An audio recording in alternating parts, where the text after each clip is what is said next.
giorni al mare, via dalla città, finalmente insieme noi due soli, sveglia accanto a te, poi dopo il caffè, passeggiate mano nella mano. Esta no es una semana cualquiera, con Luis Antequera y Mariate Aragonés. Ricche di magia, ogni posto è buono per un bacio. Hola a todos, bienvenidos una vez más al programa Esta no es una semana cualquiera, en Radio María, donde analizamos tantos eventos históricos ocurridos a lo largo de los años, en una semana como esta que abrimos ahora con un servidor de ustedes, Luis Antequera, y Mariate Aragonés. Una semana que no es una semana cualquiera, 7 días, 7 giorni, como dice nuestra sintonía, en los que han pasado a lo largo de la historia cosas que ni se imaginan nuestros oyentes. Porque la historia es así, mejor y más fantástica que la más increíble de las fantasías. Comencemos pues. Pues allá vamos. Come due bambini.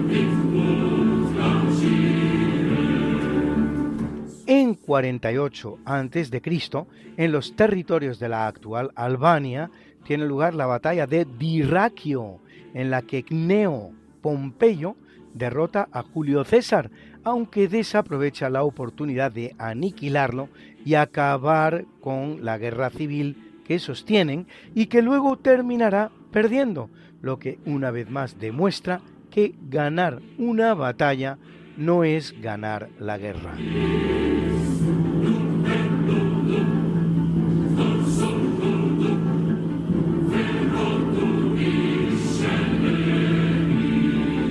Sin salir del Imperio Romano, en 138 después de Cristo, Antonino Pío, hijo adoptivo de Adriano, aclamado emperador de Roma, va a tener un largo reinado de 23 años que cabe definir como pacífico, el cual forma parte de la llamada Edad de Oro del Imperio Romano, junto con el de sus predecesores Trajano y Adriano y su sucesor Marco Aurelio, todos ellos componentes de la llamada dinastía antonina.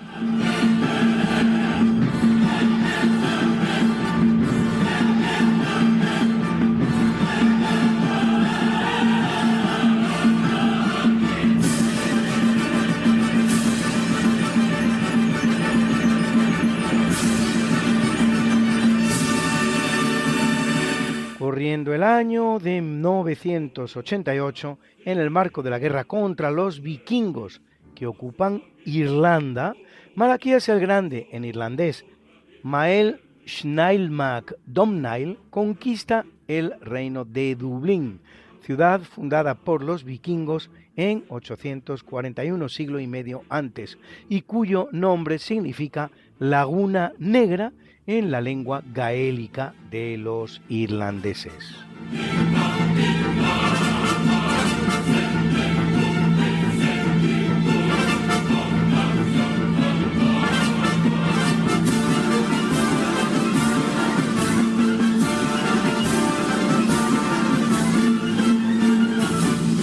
En el año 1212, en el barrio de Southwark, se inicia un terrible incendio que arrasa más de la mitad de la ciudad de Londres. Londres es entonces una ciudad de 50.000 habitantes, de los que, según parece, morirán unos 3.000. No es, sin embargo, el único gran incendio que asuela a la capital inglesa a lo largo de su historia, pues en 1666 se producirá otro de terribles dimensiones, el cual va a destruir en esta ocasión el 80% de la ciudad. En plena efervescencia protestante en el país y de parecida manera a como Nerón hiciera con los cristianos, en Londres se acusará del incendio a los católicos.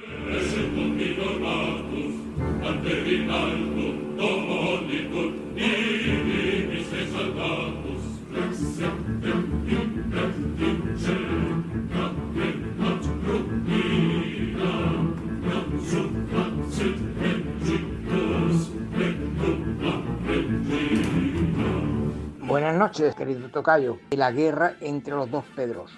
En 1356 se produjo un incidente en Sanlúcar de Barrameda, donde 9 galeras catalanas mandadas por Francisco Francés de Perellós llegan a ese puerto y se apoderan de la carga de 2 navíos de Génova.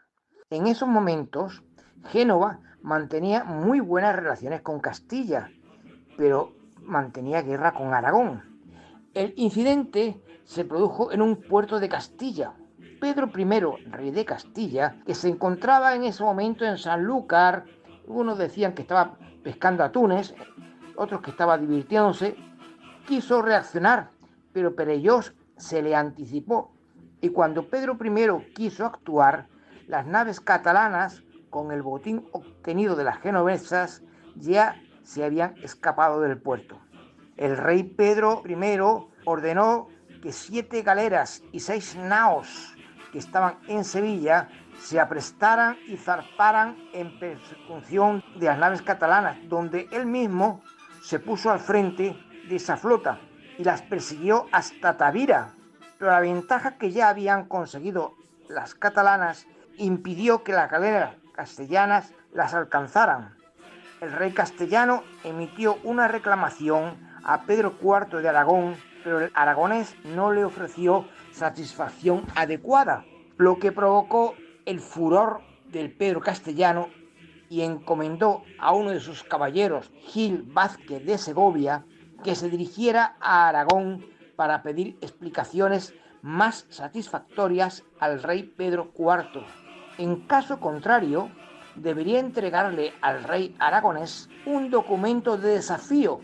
El rey aragonés despreció al caballero castellano, emisario de Pedro I, y este caballero castellano le entregó al rey aragonés el documento de desafío que debería desarrollarse extramuros en la ciudad de Valencia.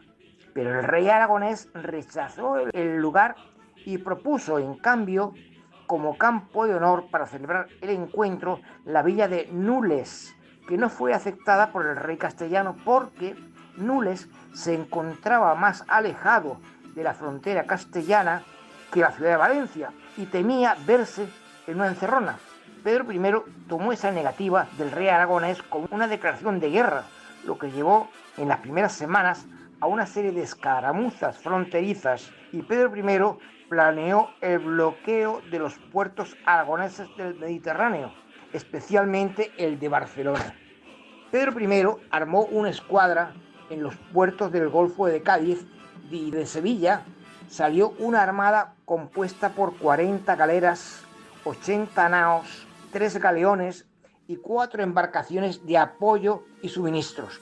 Con esta armada se internó en el Mediterráneo al mando de Pedro López de Ayala, quien desde la galera Almiranta Lausel, por cierto, esta galera había sido tomada por el padre de Pedro I de Castilla, Alfonso XI, a los meriníes, y era una gran galera de gran eslora, la nave capitana de esta escuadra. Le dio a Pedro López de Ayala instrucciones claras y precisas para bloquear los puertos aragoneses e interrumpir sus comunicaciones, apoyado por los mayores expertos marinos y maestres de naos castellanas. Durante varias semanas, la flota castellana recorrió las costas meridionales aragonesas, intentando bloquear el comercio entre Aragón y Bizancio. Apresaron 2 navíos aragoneses y llevaron los cautivos a Cartagena. realizaron incursiones costeras en los territorios del sur de Aragón, pero no pudieron forzar la entrada al puerto de Barcelona porque estaba protegido por las mejores naves del Reino de Aragón y porque la Armada castellana se hallaba dispersa en el bloqueo de los puertos y rutas del sur de la costa aragonesa, por lo que, desistiendo de forzar el puerto de Barcelona ante una escuadra aragonesa con mayores efectivos que la castellana, cambiaron de planes y se dirigieron a tomar los puertos baleares, concretamente el de Ibiza. Pero la escuadra aragonesa contraatacó y obligó a la castellana a refugiarse en el puerto de Almería.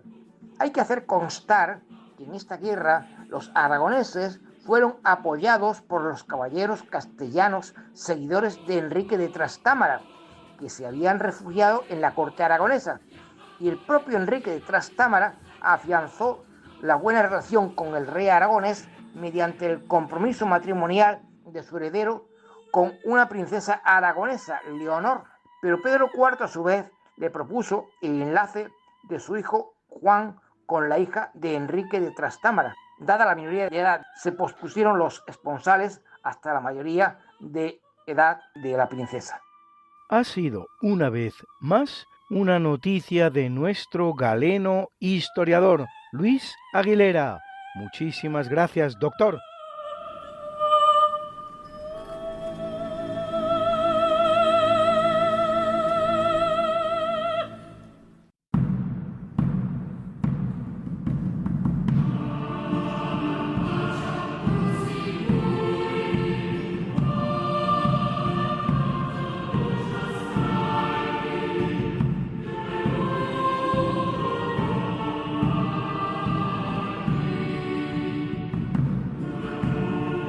En el capítulo siempre fecundo de la conquista, colonización y evangelización de América por los españoles, que va a permitir a los indígenas americanos el tránsito del Neolítico al Renacimiento en apenas 2 generaciones, un tránsito que a los europeos había costado 7.000 enteros años, es una fecha de ingrato recuerdo y particularmente propicia a los ataques piratas, pues en 1555 en la isla Juana, la actual Cuba, el corsario francés Jacques Desor, con unos 500 hombres, realiza un devastador ataque contra La Habana. No es el primero que sufre la isla, ya antes había pasado por uno en 1537 y otro en 1538, pero sí de una gravedad desconocida hasta entonces, lo que provocará que el nuevo gobernador Diego de Mazariegos se tome muy en serio la fortificación de la isla.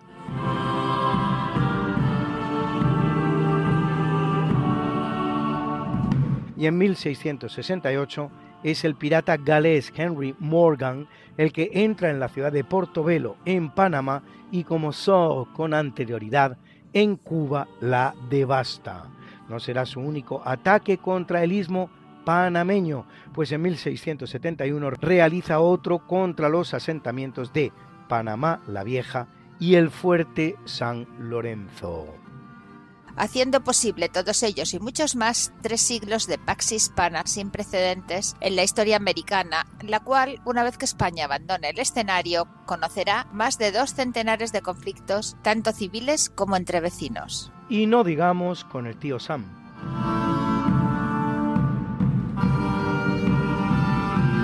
El primer pirata del Caribe, un español que pirateaba contra otros españoles.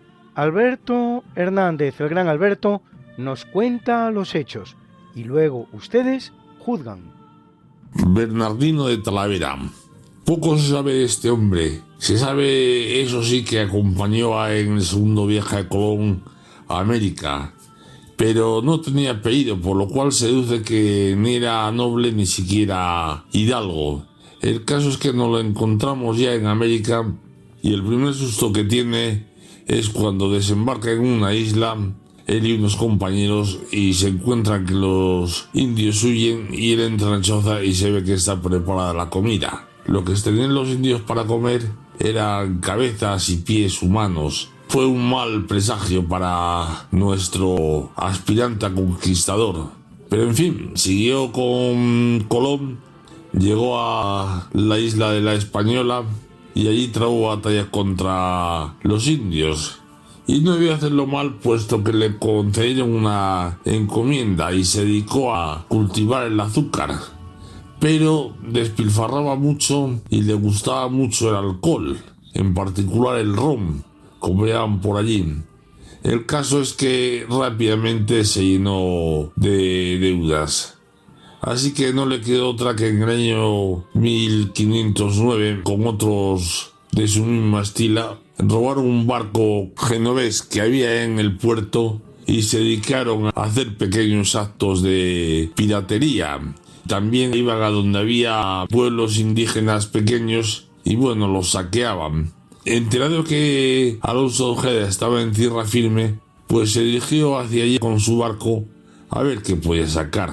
Alonso de Ojeda estaba en una situación muy apurada, mal herido, le habían herido con una flecha, se había tenido que cauterizar él solo la herida y estaba rodeado por indios. Así que desembarcó Bernardino y se ofreció a llevar a Ojeda a la Española para que le cuidasen.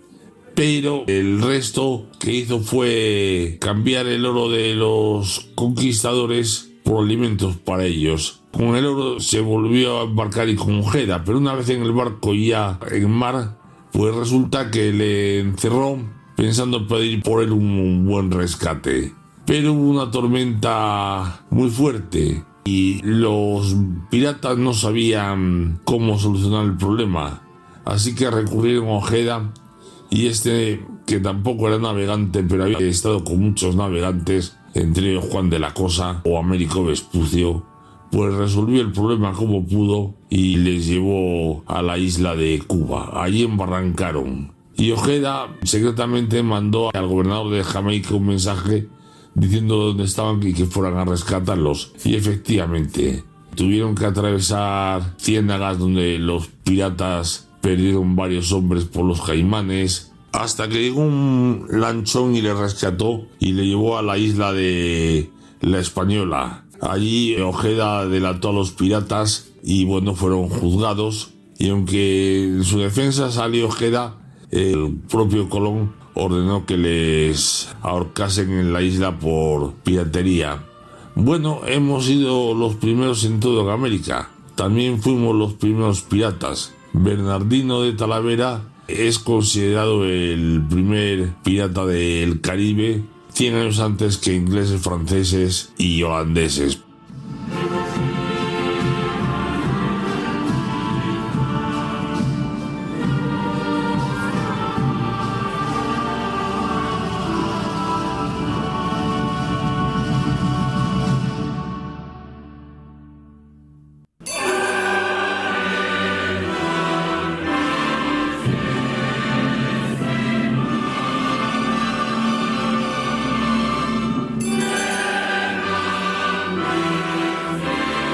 Corriendo el año de 1553, por mor del testamento de Eduardo VI, el único hijo varón del depravado rey inglés Enrique VIII el Uxoricida, que la nombra sucesora con el único propósito de cercenar el camino hacia el trono de su medio hermana María.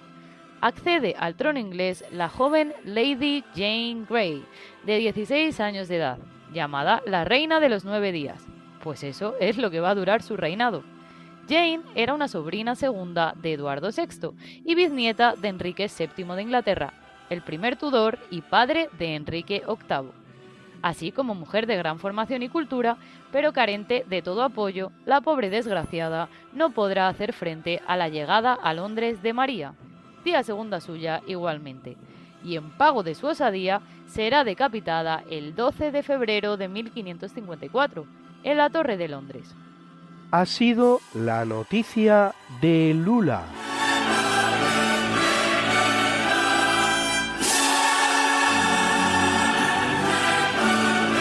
El pasado sábado 4 de julio se conmemoraba nada menos que el 250 aniversario, 2 siglos y medio, de la Declaración de Independencia de las 13 colonias de América del Norte respecto de el Reino Unido, pronunciada en el llamado Segundo Congreso Continental, celebrado en Filadelfia, precisamente una de las 13 colonias británicas en el territorio de América del Norte.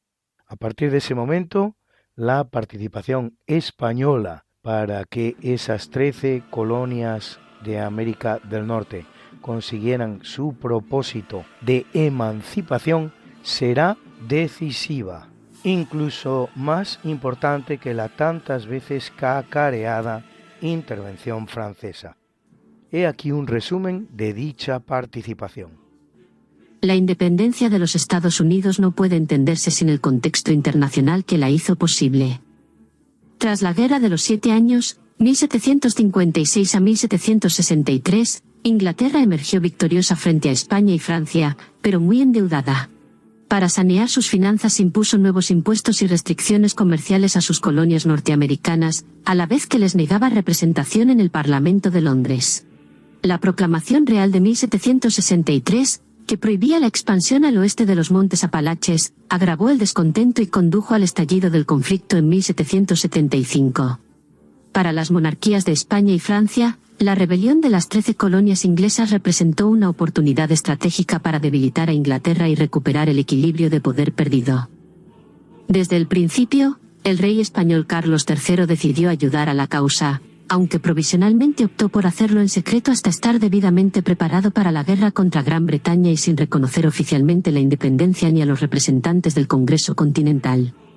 La ayuda española fue decisiva desde los primeros momentos. Juan de Miralles fue nombrado representante no oficial de España en el Congreso de Filadelfia. El comerciante y naviero Diego de Gardoqui envió desde la península ibérica a los puertos de la costa este en manos de los insurrectos grandes cantidades de armas, municiones, pólvora y apoyo logístico de todo tipo.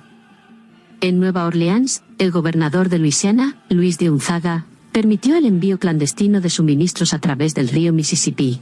Su sucesor, Bernardo de Gálvez, amplió este apoyo, canalizando armas, municiones y pertrechos procedentes de Cuba y del Virreinato de Nueva España.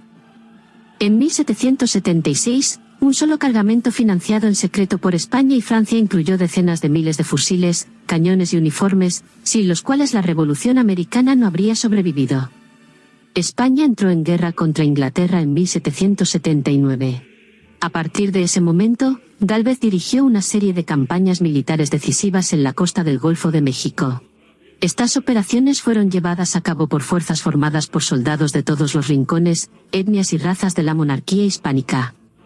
Desde Nueva Orleans, Gálvez expulsó a los británicos de la ribera oriental del Mississippi al tomar Baton Rouge y Natchez, eliminando una amenaza clave para los rebeldes.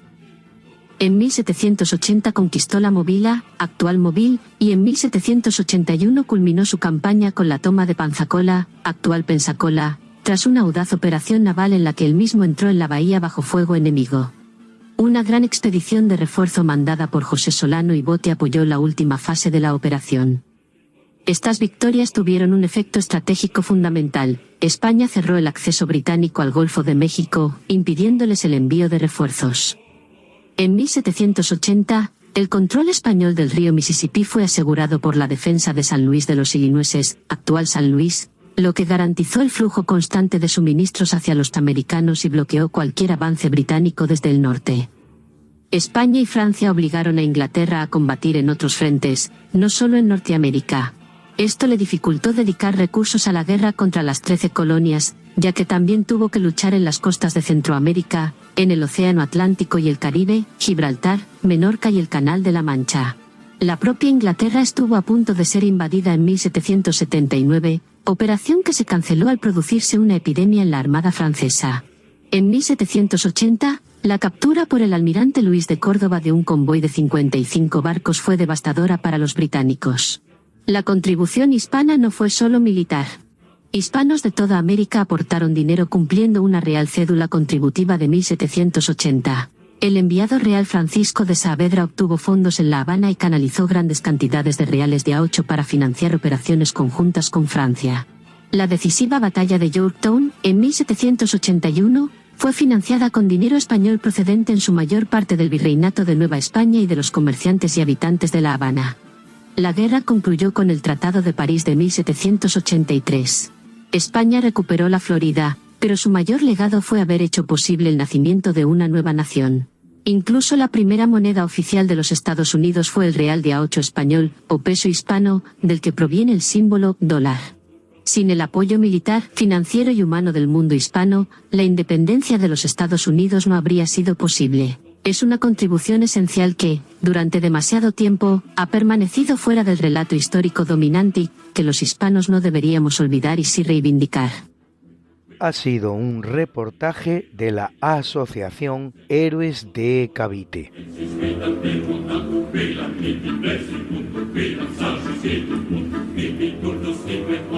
En 1789, el escocés Alexander Mackenzie llega al delta del que hoy se conoce en su honor como río Mackenzie, en el noroeste del Canadá, el 13º más largo del mundo, con sus 4.241 kilómetros de longitud y segundo de América del Norte después del Mississippi. 4 años más tarde emprende Mackenzie una nueva expedición en la que atraviesa los actuales Estados Unidos de este a oeste, algo que no es el primero en realizar, pues en 1536, nada menos que 253 años antes, ya había hecho lo propio, un poco más al sur, el explorador español Álvar Núñez Cabeza de Vaca.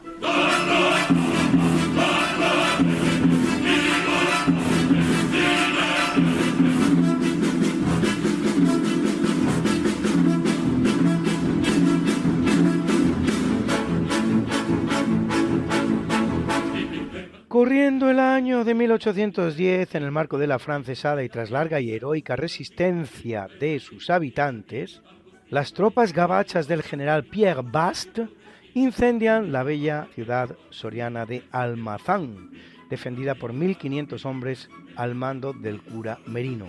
Este fracaso del cura Merino no será óbice para que menos de 2 años después el mismo cura Merino sea capaz de propinar al ejército francés una tremenda derrota en Hontoria de Valdearados, donde apresa a los 600 hombres del batallón polaco que acompañaba a las tropas napoleónicas en España.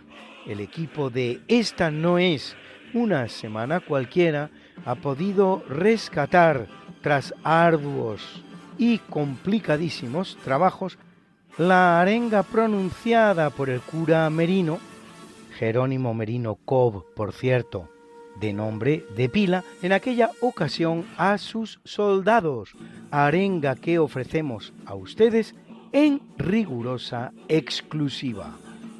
Queridísimos soldados del regimiento de Arlanza, que me habéis acompañado por los campos de labranza de las tierras de Castilla, y conmigo habéis sembrado, donde solo había cizaña, la minúscula semilla de la trémula esperanza que hoy día nos acompaña, de ver que de nuevo brilla con fulgor y majestad por los rincones de España la luz de la libertad.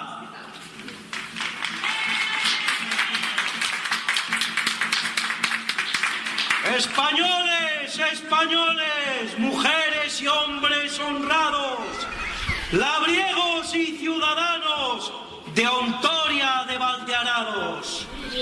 Tenemos hoy hontorianos en estos campos de Hontoria una cita con la historia que nos emplaza aquí mismo a la defensa de España, a la lucha y a la gloria, al valor y al heroísmo, a la endura y a la hazaña, en la hora monitoria de la patria atribulada, que en su socorro nos llama.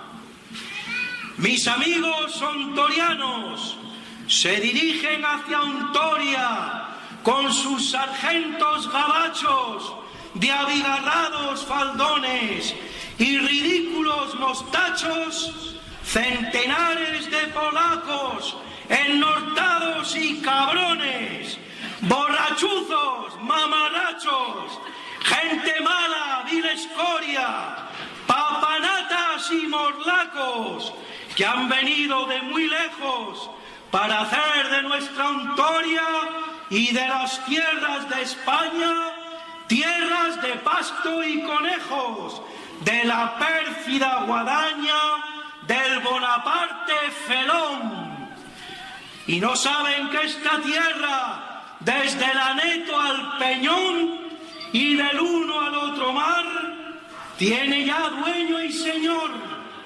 Y aunque es tierra que sabe amar y que cultiva la paz, no va jamás a aceptar ver coronado al felón, borrachín, lerdo y cabrón, malandrín, fresco y tunante, que reina en nuestra nación, no aceptando más ganancia en esta hora que empieza, que mandarlo para Francia, con cabeza o sin cabeza, mas con los pies por delante.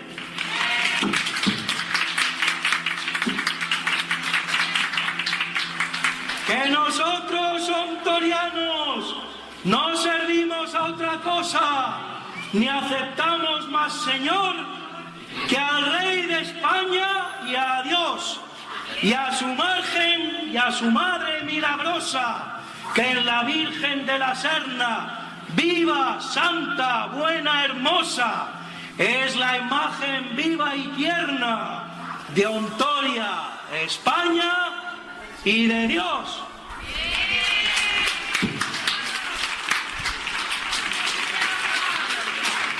De mí ya sabéis quién soy, porque muchos de vosotros con los que vivo y estoy, de muy diverso jaez, me habéis visto alguna vez en cometidos muy otros que los que me veis hoy. Aunque me veáis de esta guisa, yo soy el cura Merino, que si otrora iba pa' santo, ahora va pa' pecador. Y aunque siga dando misa, con su nombre causa espanto en todo pueblo vecino y en todo el alrededor. A muchos os he casado, arreglándoles sus líos. A otros os confesé de vuestros muchos pecados, que no son más que los míos. Con todos bebí del vino, que luego en otro momento para todos consagré en el santo sacramento que nos une en una fe. A todos he bautizado y a todos os comulgué.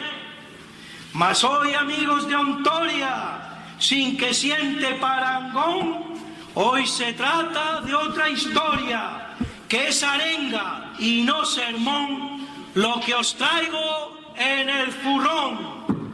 Yo solo puedo ofreceros, en tiempo tan rancio y duro, o el triunfo o el paredón. Será muerte si es derrota, hermanos, os lo aseguro, pues no han de poder vencernos, sin la vida arrebatarnos, sin sufrirnos ni dolernos, sin majarnos ni matarnos. Y si es vida y no la muerte, entonces será victoria, que no ha lugar a otra suerte, cuando lo que en juego está es la honra y el honor, la fama y la dignidad, la hombría y el pundonor, la justicia, la verdad, la ley, la fuerza, el valor, la patria, la libertad.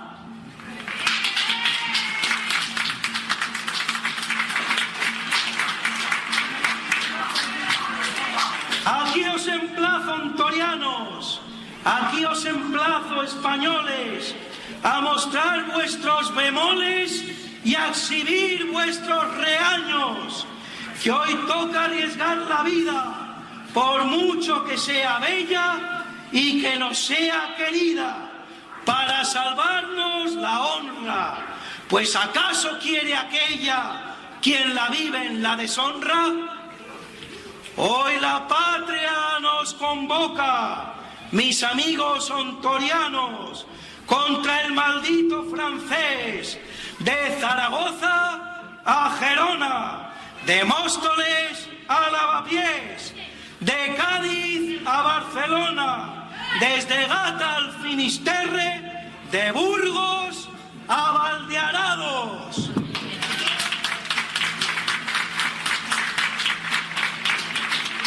Por nuestras bellas mujeres, por nuestros niños amados, por los cielos estrellados que alumbraron nuestra infancia y también nuestra vejez, mandemos raudos a Francia, al presumido francés, y que llore la arrogancia y lamente de una vez el haber plantado el pie donde es España y no Francia. Que hoy, mis queridos hermanos, nos toca escribir la historia de España a los ontorianos, y en los arcos del triunfo que en el mundo entero haya, escribid con la cizalla y labrad con vuestras manos, y que queden bien grabados las letras de la victoria y el nombre de la batalla: Ontoria de Valdearados.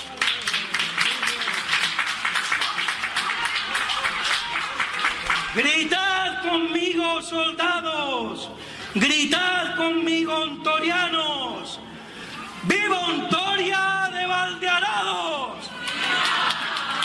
¡Viva España!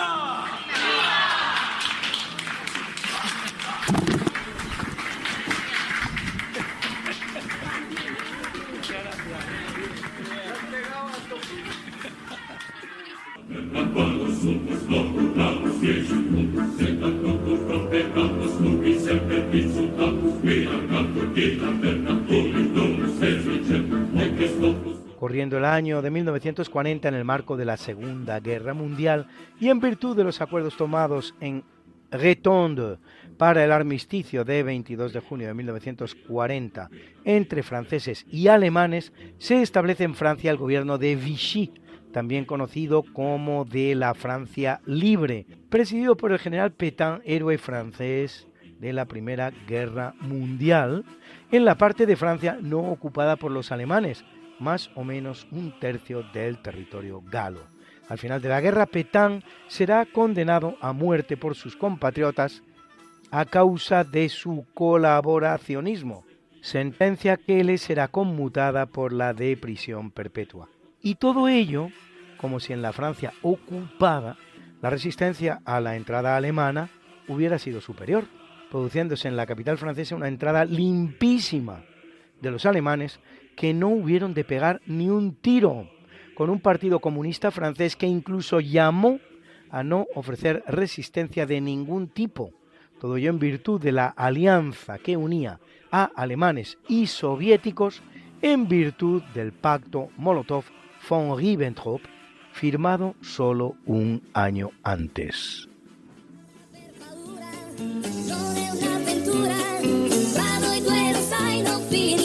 Que quieres volvernos a escuchar porque no puedes esperar hasta la próxima semana, que te perdiste un programa y no te lo perdonas, que quieres mandarle el programa a un amigo tuyo al que sabes que le va a gustar. No te preocupes, todo tiene solución. ¿Conoces nuestro podcast?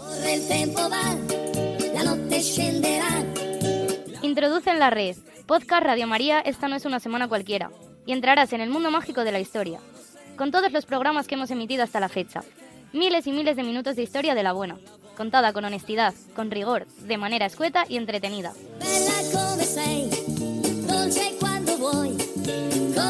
Ya sabes, el podcast de Esta no es una semana cualquiera. Para oír la radio cuando tú quieras, donde tú quieras y con quien tú quieras.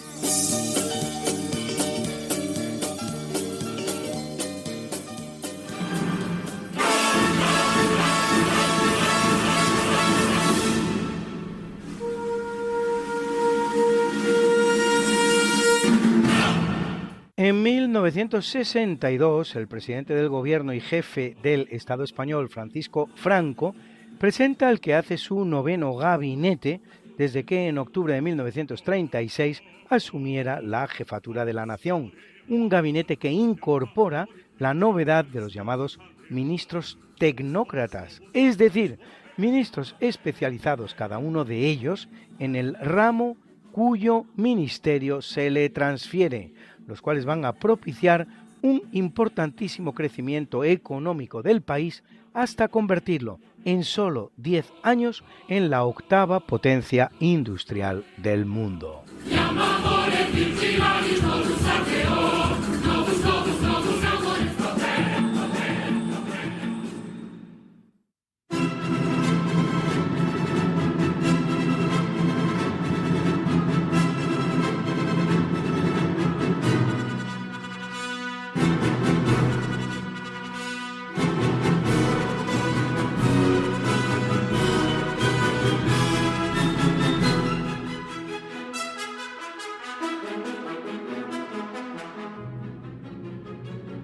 En el capítulo del natalicio nace en 1509 Jean Calvin, españolizado como Juan Calvino, teólogo protestante francés y padre del llamado calvinismo en su honor, una aplicación particularmente puritana de los principios del naciente protestantismo. En la ciudad suiza de Ginebra se alzará al gobierno poniendo en práctica un original sistema de tipo teocrático que pasa a la historia con el nombre de Consistorio de Ginebra, en cuya dirección estará desde 1541 hasta su muerte en 1564, 23 años nada menos, imponiendo un modo de vida muy austero y aburrido en el que se prohíben posadas y bailes y que sobre una población de 20.000 almas ejecuta 68 condenas a muerte en la hoguera por herejía, entre las cuales la del descubridor de la circulación de la sangre,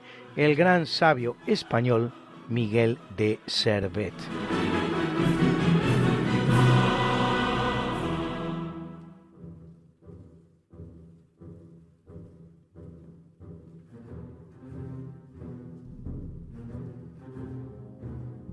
En el año 1895 escucha por primera vez los sonidos del mundo, que luego él acompasará también el compositor alemán Karl Orff, autor de los celebérrimos Carmina Burana, realizados a partir de unos cánticos goliardescos hallados en un monasterio alemán de la ciudad de Bern, que constituyen hoy una de las obras de música clásica más populares y que ha venido acompañando hoy nuestro primer tercio de eventos.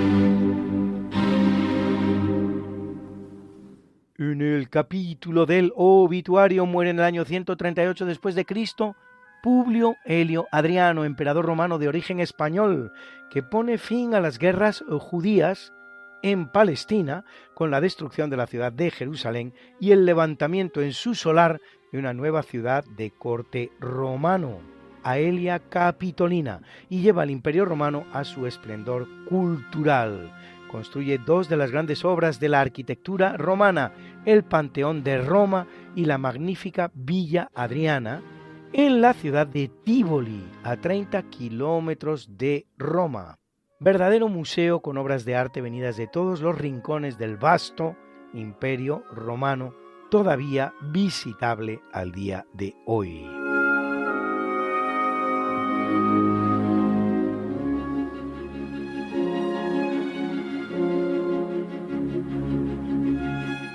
Ocurre el año de 1099 cuando fallece un personaje singular del medievo español, don Rodrigo Díaz de Vivar, más conocido como el Cid Campeador, guerrero de fortuna con su propio ejército y conquistador de Valencia, el soldado más temido por los caudillos islámicos españoles, tanto que, según se cuenta, estaba ya muerto cuando, puesto a lomos de un caballo, fue capaz de hacer que se batiera en retirada todo un ejército musulmán. Rodrigo conquistó Valencia en 1094, quedando bajo el gobierno de su viuda cuando muere en 1099, hasta que 3 años después, en 1102, la ciudad es recuperada por los moros y ya hasta 1238, en que Jaime I de Aragón, llamado el Conquistador, la recupera definitivamente para el cristianismo.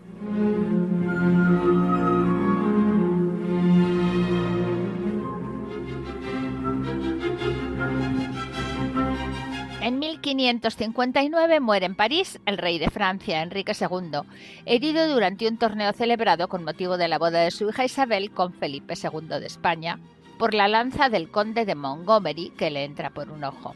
El médico Ambroise Paré será autorizado a reproducir la herida en unos condenados para investigar cómo curarla sin obtener resultado alguno. Felipe II, desde Bruselas, envía al mejor médico de la época, Andrea Vesalio, que no llega a tiempo para tratar de salvar la vida del rey.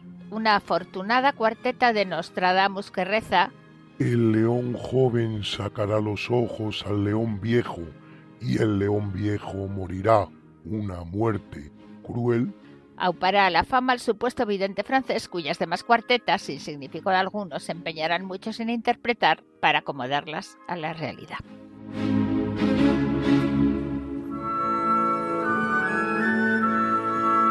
En 1910 el que muere es Johann Gottfried Galle, astrónomo alemán que descubre Neptuno a partir de los cálculos matemáticos en relación con las fuerzas imperantes en el universo que había realizado previamente el francés Urbain Le Verrier, un planeta que por lo tanto es descubierto antes por las matemáticas que por la astronomía. Lo que no es tan extraño, pues las matemáticas son capaces de pronosticar la existencia de un cúmulo de masa sin cuya existencia no serían posibles determinados equilibrios. No solo esto, sino que curiosamente se puede decir también que Neptuno fue descubierto antes por deducción que por inducción, antes mediante el método deductivo de investigación que mediante el método inductivo de investigación.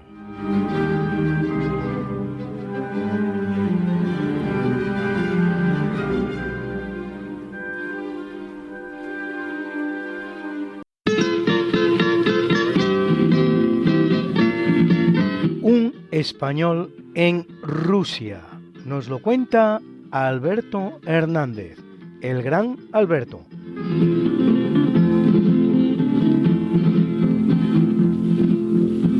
Agustín de Bentancor y Molinos fue un militar español. Nació en la isla de Tenerife, en la ciudad de Puerto de la Cruz, en el año 1758.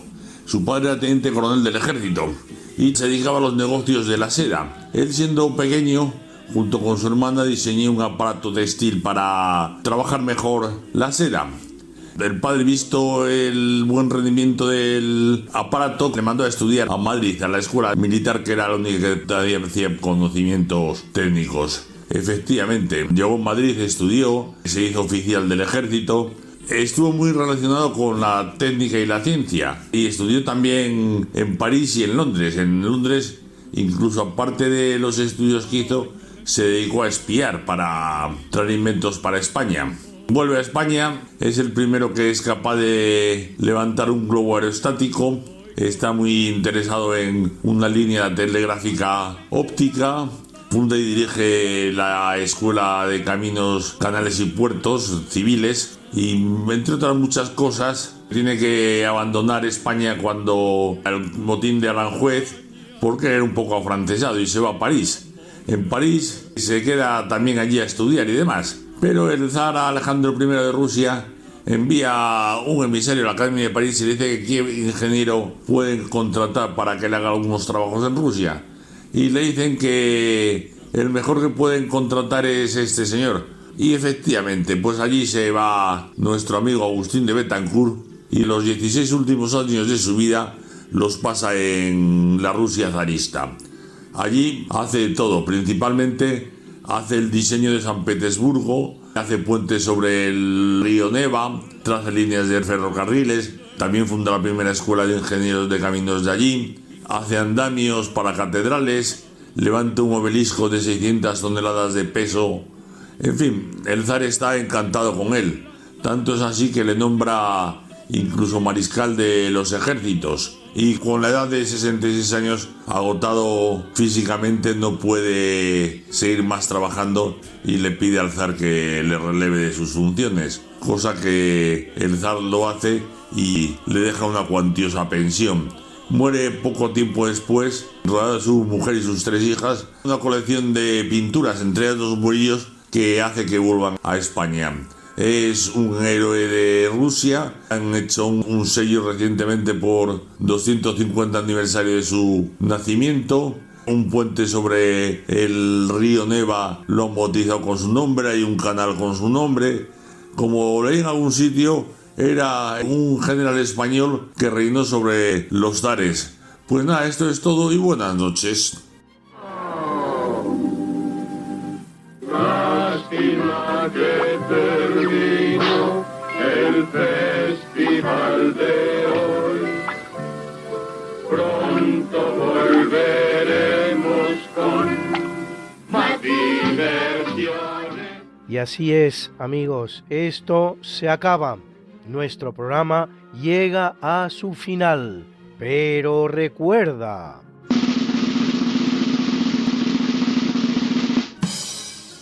No es posible que alguien abandone por la vía del razonamiento una idea a la cual no llegó razonando.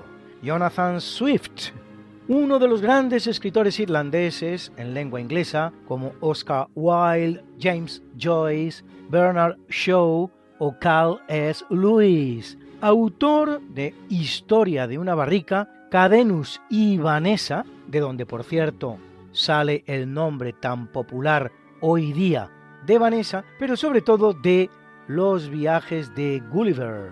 Curiosa, o más bien casualmente, describe en él con bastante precisión las 2 lunas de Marte, Phobos y Deimos, que sin embargo no serán descubiertas hasta 1877, siglo y medio más tarde, por el astrónomo Asaph Hall desde el Observatorio Naval de los Estados Unidos.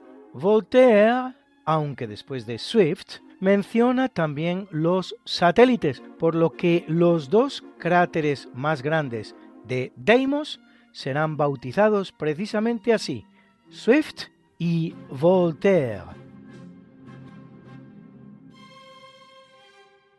Pero no nos vamos a despedir sin presentar, como lo hacemos siempre y puntualmente, la mucha buena y variada música que nos ha acompañado hoy una vez más. Y en el tercio de evento, esa pieza increíble que es el Carmina Burana de Carl Orff. Era el coro e orchestra del Maggio Musicale Fiorentino y la Scuola di Musica di Fiesole, dirigidos por Zubin Mehta. En el natalicio, Spuntato ecco il dì de la ópera Don Carlo, Giuseppe Verdi, versión negro legendaria de esa historia que tuvo lugar entre Felipe II y su hijo, el príncipe Don Carlos, aquejado de graves enfermedades mentales. Era la Metropolitan Opera Orchestra y el Metropolitan Opera Chorus, dirigidos por James Levine.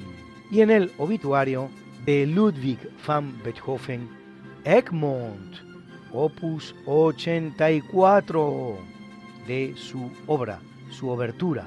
Era la Orquesta Filarmónica de Berlín que dirigía Claudio Abbado.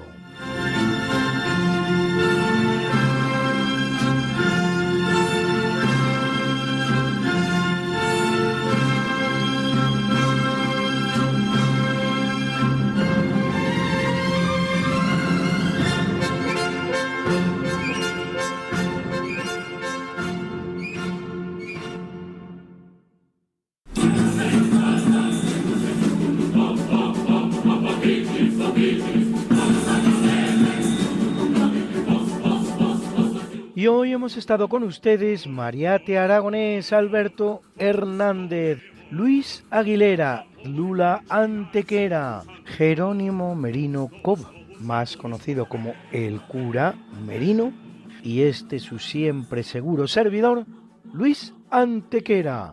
Que hagan ustedes mucho bien y que no reciban menos.